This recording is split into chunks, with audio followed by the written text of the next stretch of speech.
Sana po ang DPWH at iba pa hong mga katulong ng DPWH sa pagbe-validate, maglabas na rin ng datos kung yung libo-libo hubang project, alin yung talagang hindi na ghost project. Para malimit ho natin yung universe. Tulad po yung nabanggit po kanina ni Secretary Bunoan, malaking input po sa amin yon. Na sa mga initial report sa kanya, lumalabas sa Region 3 lang. Diba?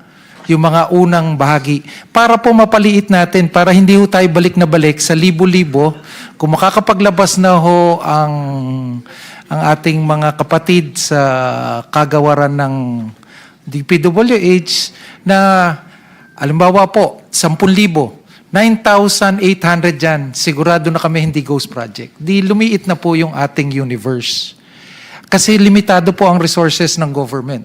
Limitado rin po ang oras natin sa pag-asa ng ating mga kababayan na magkaroon nga ho ng solusyon.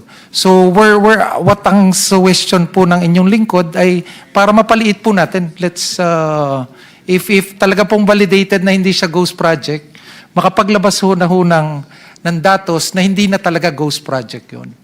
Para makapag-concentrate po tayo sa case build-up dun sa talagang tinuturing nating ghost projects. So kayo din, Mr. Chair, ay nababagalan sa pangyayaring ito? Kayo po sa Department of Justice? Hindi naman po nababagalan. At batid po namin ang iba yung pagkilos po ng mga kapatid natin mula sa DPWH.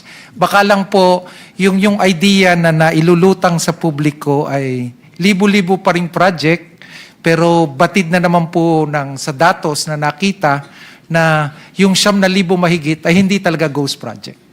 So aminin na natin sa publiko kung talagang hindi ghost project yon. Mag-concentrate na tayo ho para matumbok na ho natin kung sino yung dapat kasuhan, makapag-case build up, makapag-ipon na po tayo ng iba't ibang ebidensya pa ho. Tama po yun, Mr. Chair, and I agree with the Secretary of Justice, siguro, Department of Public Works and Highways, if you can submit a report kahit sa kanila lang muna na ito, we believe na hindi ito ghost project, ito ay ghost project.